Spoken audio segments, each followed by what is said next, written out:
Excited na si Bossing Vic Soto sa kanyang pagbabalik sitcom sa GMA. Ang nasabing sitcom ay may titulong Vampire Ang Daddy Ko. Vampire to na parang mas sosyal yung vampire guys. Mas sosyal ang dating. Mga poging vampire ito eh. It's my first time to work with my son, Oyo. And,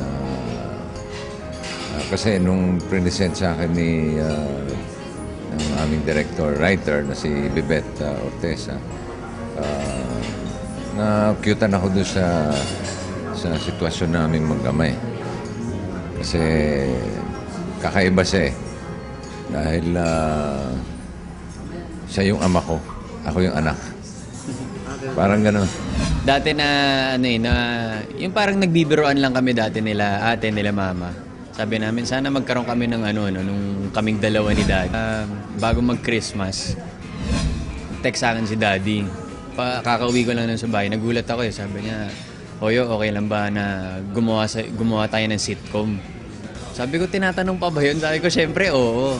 So yun, so excited talaga, sobra. With a big cast with us, we have Miss Pilita Corrales, we have mga double gods natin, and most especially, kasama ko si Raisa rito. This one with Vic Soto. I've never worked with Vic Soto.